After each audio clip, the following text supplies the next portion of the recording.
If you can't fly, then run. If you can't run, then walk. If you can't even walk, then crawl. But whatever you do, you have to keep moving forward.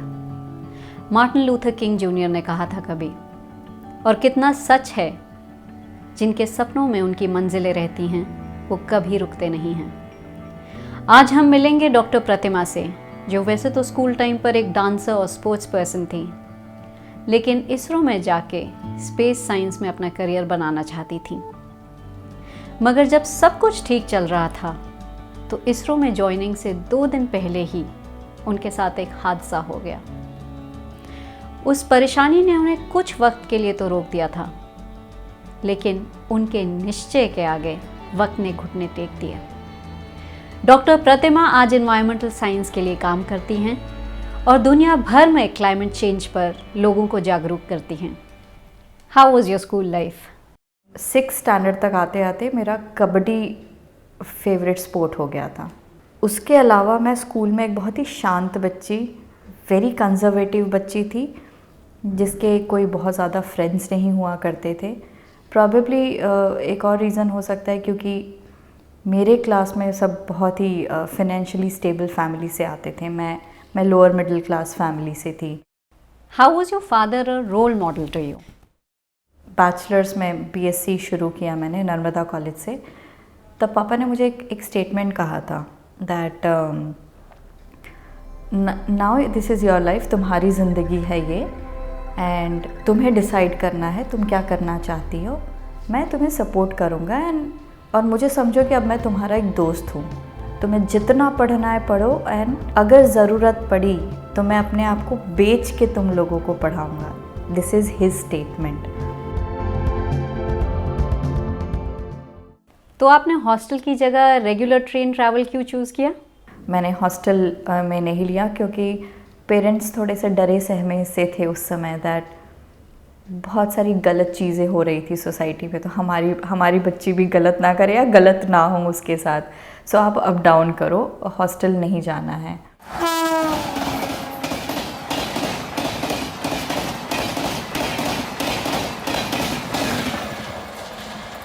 Accident कैसे हुआ था उस दिन? अहमदाबाद में ISRO, Indian space research organisation है, वहाँ पे जाके I secured a position there अपना प्रोजेक्ट करने के लिए। 24 मार्च 2003 को मुझे वहाँ ज्वाइन करना था for my dissertation. I am super excited. क्यों? एक बहुत कम लोगों को इसरो में जाने को मिलता है, राइट? एंड देन 20 मार्च मेरे छोटे भाई का बर्थडे है।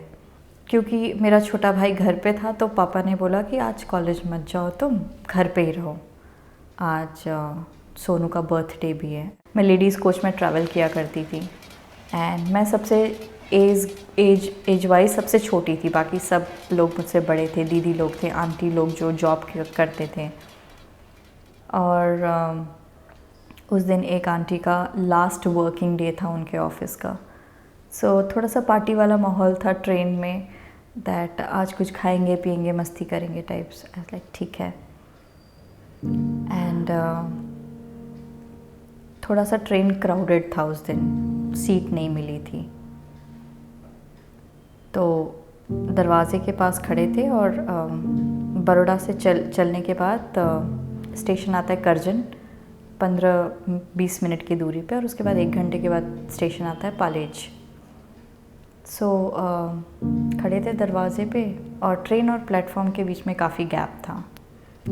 ट्रेन जब शुरू होती है तो काफ़ी जर्क लगा एंड मैं स्लिप हो गई। एंड मैंने कोशिश की कि मैं स्टेयर्स को पकड़ूं, पर क्योंकि वो इतनी तेज़ी से हो रहा था तो दिमाग नहीं चल रहा था उतना। मैंने स्टेयर्स को पकड़ने की कोशिश की, वो भी स्लिप हो रहा था। मैंने हैंडल को पकड़ने की कोशिश की, वो भी स्लिप हो रहा था। Then all of a sudden मैंने अपने आप को पाया ट्रेन और प्लेटफॉर्म के बीच की जो जगह होती है, तो वहाँ पे जो गिट्टी होती है ना ब्लैक वाली, वो ऐसे लगी हुई थी एंगल में।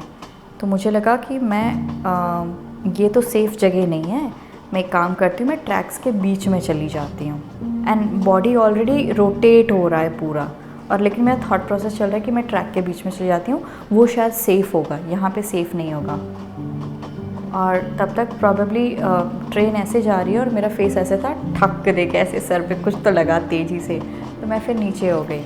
एंड देन बॉडी रोटेट होते होते मेरे पैर जो है वो ट्रैक्स पे आ गए और मैं सोच रही हूँ कि ओके लेग्स अब ट्रैक पे आ गए, मुझे हटा लेना चाहिए। बट क्योंकि बॉडी कंट्रोल में नहीं था तो मैंने अपने एल्बोज़ वो जो गिट्टी थी उसमें लगाया, सो दैट अपर बॉडी जो स्टेबल हो जाएगा। बट इतनी देर में ट्रेन का डब्बा कैसे होता है, ट्रेन है एंड एंड्स में व्हील होता है, right? So it's 2 set of wheels front में और 2 सेट ऑफ व्हील्स एंड में, तो बीच का गैप जो होता है वो काफ़ी ज़्यादा होता है अनलकीली। और फिर उसके बाद नेक्स्ट डब्बा शुरू होता है, तो अगेन 2 सेट्स ऑफ व्हील्स।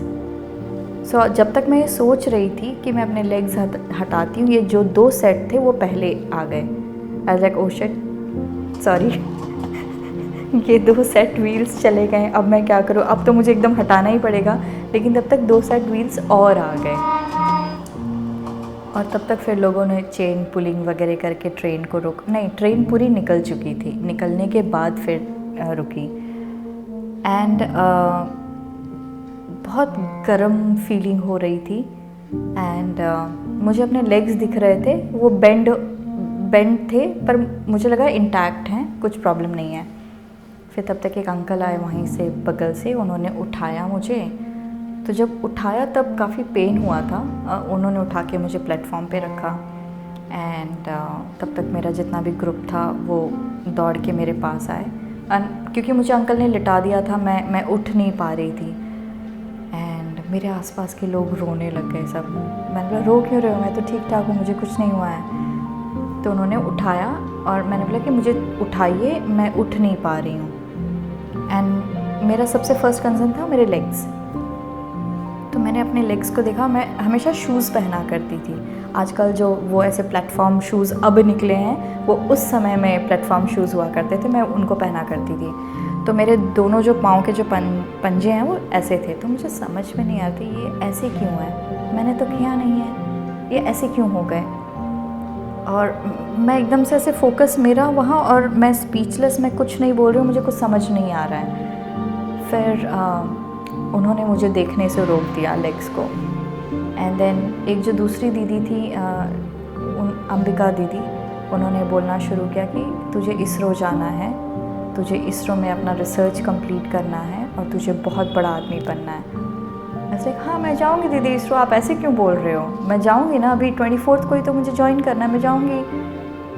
क्योंकि तब तक मैं उस इंटेंसिटी को समझ नहीं पाई थी कि क्या हो रहा है। एनीवे, तब तक स्ट्रेचर आया, मुझे लास्ट डब्बे में रखा गया, मेरे इयररिंग्स निकालने लग गए लोग, हाथ में जो भी कुछ पहना था सब निकालने लग गए। एंड बोला कि घर का नंबर दो।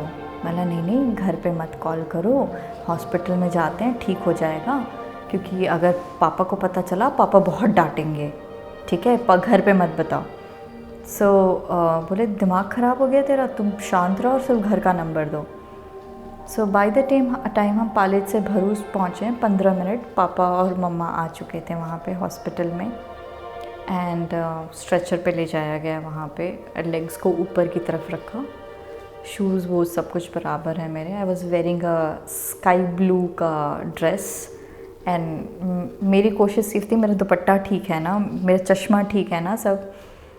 एंड मेरे लेग्स ऐसे थे, पीछे दरवाज़ा था। सो मम्मा एंटर हुई होंगी, मम्मा ने कंडीशन देखी एंड मम्मा फेंटेड एंड बेहोश हो गई वो। 7:30 के करीब पापा मेरे बगल में आते हैं। फिर अंबिका दीदी आती हैं, बोलते हैं अंकल आपकी बेटी है, आपको लीडरशिप लेनी पड़ेगी, आपको डिसाइड करना पड़ेगा क्या करना है क्या नहीं करना है। तो फाइनली डिसाइड क्या किया गया? फाइनली डिसाइड किया गया कि हम एम्बुलेंस लेके जाएंगे। सो वो रोड ट्रिप जो था 2.5 घंटे का, it was like excruciating pain and mamma papa बैठे हुए हैं और 2-3 लोग बैठे हुए हैं और मुझे पूरा ऐसा लग रहा है कि मैं पानी में हूँ, ऑल वेट। सो जैसे ही हम सिटी में एंटर हुए हैं बड़ौदा, वहाँ से भी हॉस्पिटल काफ़ी 7-8 किलोमीटर दूर था, तो वहाँ सायरन शुरू हो गया। एंड देन जब आप एक स्टेट ऑफ साइलेंस में होते हो, आपको हर छोटी चीज़ आवाज़ भी बहुत तेज़ लगती है। तो वो कांस्टेंट जो सायरन का जो आवाज़ था ना, आई मीन अभी भी अगर मैं कभी एम्बुलेंस की आवाज़ सुनती हूँ तो I go back to that memory, वो मेमोरी याद आ जाती है। हॉस्पिटल पहुंचे तब क्या हुआ था? आई रिमेंबर स्ट्रेचर को जैसे ही उतारा गया एम्बुलेंस से, देयर वाज स्प्लैश। बाद में बताया गया कि वो that was my blood that splashed on the ground. And probably क्योंकि स्ट्रेचर ऐसा था तो मैं कांस्टेंट स्टेट में थी 2.5 घंटे, लेकिन जब स्ट्रेचर ऐसे हुआ तो प्रॉबेबली स्किन अटैच थी मेरे लेग्स के बीच में, तो स्किन स्ट्रेच हुई होगी, तब मुझे काफ़ी पेन हुआ था। But anyway, after all this things शायद पापा ने फाइनली डिसाइड किया क्या करना है, क्योंकि डॉक्टर ने ऑप्शन दिया था लेफ़्ट लेग में बिल्कुल सेंसेशन नहीं है, वो पूरा एम्प्यूट करना पड़ेगा। राइट लेग में 5 से 10% सेंसेशन है, बट देन उसमें हमें 2-3 बार उसको ऑपरेट करना पड़ेगा और उसके बाद भी कोई गारंटी नहीं है कि वो चल पाएगी। सो इट्स बेटर आप दोनों एम्प्यूट करें। ऑपरेशन के बाद सबसे पहले आपकी नज़र किस चीज़ पर गई? मैंने सबसे पहले उठ के देखा कि मेरे लेग्स ठीक हैं कि नहीं हैं। डॉक्टर्स बड़े स्मार्ट होते हैं, उन्होंने क्या किया, कंबल को रोल करके रख दिया एंड कुछ टाल छोटे छोटे ऐसे कि मेरा फुट लगे, तो मैंने कहा हाँ परफेक्टली फ़ाइन है, कुछ नहीं हुआ है। इतना कुछ होने के बाद भी क्या कभी पेन नहीं महसूस हुआ आपको? दिन भर इतने सारे लोग आपके आसपास होते हैं कि आप पता नहीं चलता है कब समय चला जाता है, लेकिन जब रात का समय होता है, जब शांत हो जाती हैं चीज़ें, तो पेन ज़्यादा पता चलता है। इतना ज़्यादा पेन होता था रात में दैट मुझे अपना मुंह दबा के रखना पड़ता था कि मेरे मुंह से आवाज़ ना निकल जाए, क्योंकि मम्मा पापा वहाँ ज़मीन पे सो रहे हैं, उनको पता चल जाएगा अगर मेरे मुंह से आवाज़ निकली तो।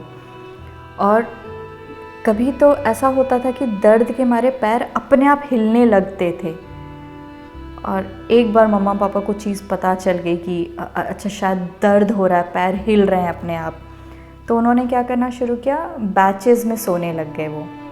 जैसे 9 से 12 पापा सो रहे हैं तो मम्मा बैठी रहती थी हाथ रख के, फिर मम्मा सोती थी, पापा बैठे रहते थे हाथ रख के लेग्स के ऊपर कि पैर हिलेंगे तो हमें पता चल जाएगा इसे दर्द हो रहा है। तो जब उन्होंने ऐसा करना शुरू किया तो मुझे अपने आप को और कंट्रोल करना पड़ा कि अगर मुझे दर्द भी हो रहा है तो किसी भी तरीके से पैर ना हिले, नहीं तो उनकी नींद डिस्टर्ब होगी, वो परेशान होंगे। तो ये एवरी रात का रूटीन बन चुका था। What was your reaction when you saw your legs for the first time? तो जब नेक्स्ट प्लास्टिक सर्जरी हुई तब मुझे मेरे डॉक्टर ने बोला, जो प्लास्टिक सर्जन थे, and he was very strict doctor, that Pratima तुम अपने लेग्स देखना चाहोगी? मैंने बोला हाँ। तो मैं अपने आप तो उठ पा नहीं रही थी, तो मुझे सपोर्ट देके उठाया गया एंड लेग्स ऐसे एक प्लेटफॉर्म पे रखे हुए थे। वो लिटरली मेरा ये वाला लेग इतना बड़ा था और वो ब्रेन की तरह दिख रहा था पूरा, और मैं एकदम से हंस पड़ी, यार ये तो ब्रेन जैसा दिख रहा है ठीक है। एंड डॉक्टर्स मतलब वो रिलैक्स्ड हो गए कि अच्छा ठीक है, शी इज़ नॉट शॉक्ड। इतना कुछ होने के बाद भी what has been the best moment of your life? Frankly speaking, वो जो मेरा 25 दिन का हॉस्पिटल का जो स्टे था, that was the best moment of my life. It was very much like Munna भाई MBBS मूवी से आप रिलेट कर सकते हो। सुबह होते ही सारे डॉक्टर्स आते थे, मिलते थे, नर्सेज आके मिलती थी। शाम को जब उनकी शिफ्ट ख़त्म होती थी तो बाय बोलते थे मुझे। जो गार्ड्स थे, सिक्योरिटी गार्ड्स, वो आके मिलते थे, मेरी शिफ्ट ख़त्म हो गई दीदी, कल मिलते हैं। कभी ऐसा नहीं लगा उस दौरान कि you're गिविंग अप? बड़ौदा में 3 महीने रहने के बाद हम पूना गए। मेरे फूफा जी एयरफोर्स में थे और वहाँ पे आर्टिफिशियल लिम्ब सेंटर है। सो वहाँ पे जाके मेरे लेग्स बनाए गए आर्मी स्टाइल में। जब मेरे लेग्स बन के मेरे सामने रखे गए, it was quite huge, 10 kilos एक leg, it was a log, wood log, okay. जब मुझे खड़ा किया गया, मतलब लेग्स पहना दिए, it was a belt kind of a thing, और खड़ा किया गया, यहाँ से 3-4 लोग लगे, यहाँ से 3-4 लोग, तो सारा जो प्रेशर होता है आपके नीज़ पे आता है। And that was a moment जब मुझे ऐसा लगा कि मैं गिव अप कर रही हूँ, मुझसे खड़ा नहीं हुआ जा रहा है, बिकॉज मेरे stumps, that was the first moment after surgery, they are very delicate, they can't take pressure. मुझे लगा मैं नहीं कर पाऊँगी, मैं खड़ी ही नहीं हो सकती हूँ, और मैं बैठ गई। जब मैं ट्रैवल किया करती थी, ट्रेन में एक बच्चा आता था बैसाखी लेके, एक पैर था उसका और एक पैर थाई से नहीं था। तो मैं हमेशा सोचा करती थी उसके बारे में कि वो कैसे मैनेज करता होगा अपनी लाइफ। ट्रेन से उतरता है, चढ़ता है, भीख मांगता है, फिर कैसे जाता होगा, क्या करता होगा। तो अचानक से मुझे वो याद आ गया कि मैं उसके बारे में सोचा करती थी, आज मैं उस पोजीशन में हूँ। कैसा था वो मोमेंट जब पहली बार आर्टिफिशियल लेग्स के साथ वॉक किया था? हम बचपन में चलते हैं, पर हमें रियलाइज़ नहीं होता है हम चलना कैसे सीखते हैं। हम शायद किसी को भी याद नहीं होगा हम फर्स्ट स्टेप कैसे लेते हैं, चलते कैसे हैं। लेकिन मुझे एहसास है हम चलते कैसे हैं, हम कदम कैसे रखते हैं, अपने आप को बैलेंस कैसे करते हैं और एक फ्रीली कैसे चलना शुरू करते हैं। So I am proud that I get to experience that feeling कि हम चलते कैसे हैं, which is so important in our life. How did you meet major DP Singh? 15th day वहाँ से एक बंदा गुजरा है, मेरी नज़र पड़ी है। ही वॉज वेयरिंग शॉर्ट्स, एक लेग नहीं था उनका, पगड़ी बांधी हुई, ठीक है। वो आते हैं कमरे में, and it's a women practice room. वो आते हैं कि कोई एक और बंदा उसके साथ, और मुझे बोलते मैं तुम्हें 10 दिन से देख रहा हूँ, बड़ा अच्छा कॉन्फिडेंस है तुम्हारा, बहुत अच्छा कर रही हो तुम। I was like thank you so much sir. And circle back करके कई सालों बाद वही बंदा मुझे फिर से मिलता है, and that's major DP Singh.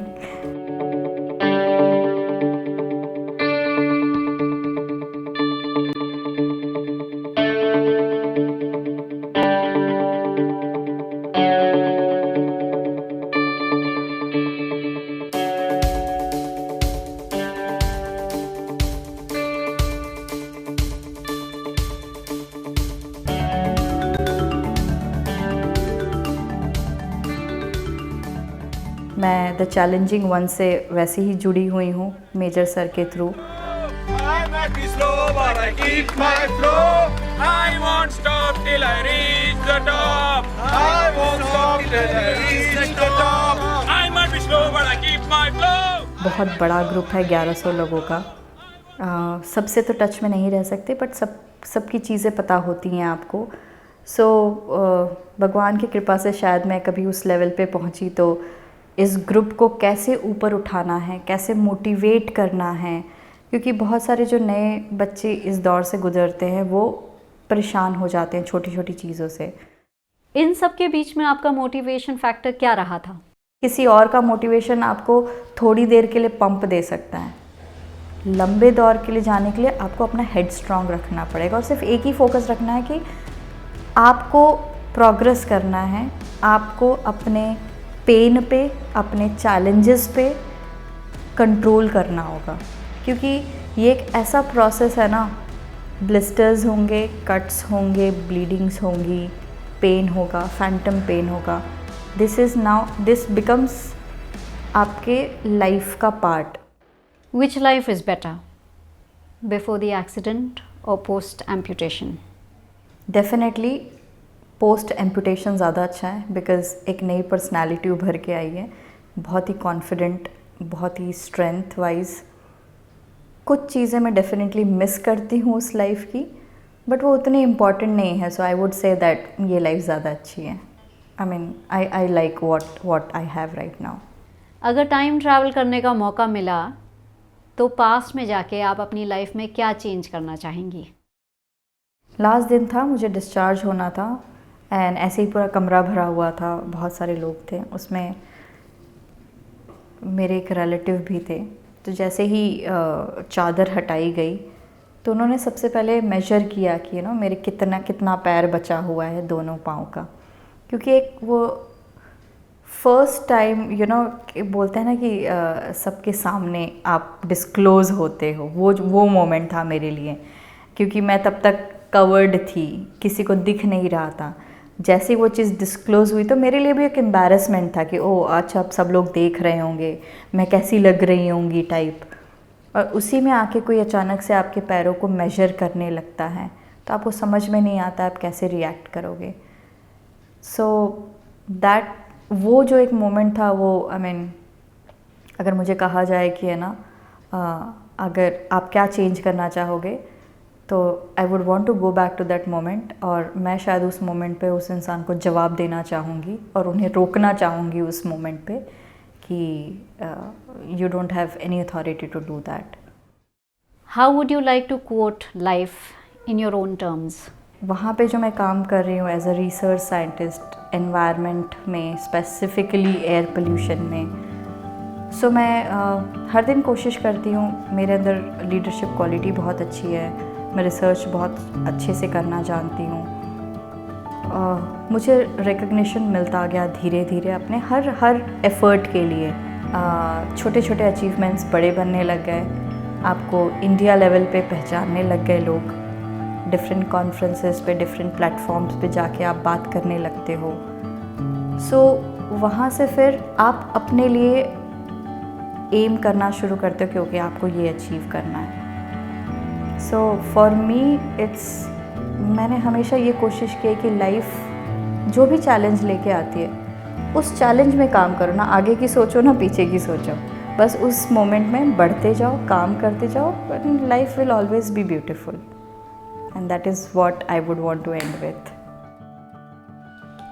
जिनके हौसलों में उड़ान हो उनको कोई क्या रोकेगा। कुछ ना कर पाने का मलाल छोड़ के कुछ नया शुरू करने का जज्बा कोई इनसे सीखे। अगर आपके पास भी ऐसी कोई अनसंग स्टोरी है तो कमेंट बॉक्स में लिखें और हमारी ईमेल आईडी पर शेयर करें। इस अनसंग स्टोरी को शेयर करें ताकि ये ज़्यादा से ज़्यादा लोगों तक पहुंच सके, या ऐसी ही अनसंग स्टोरीज़ को विटनेस करने के लिए अनसंग इंडिया फाउंडेशन चैनल को सब्सक्राइब करें।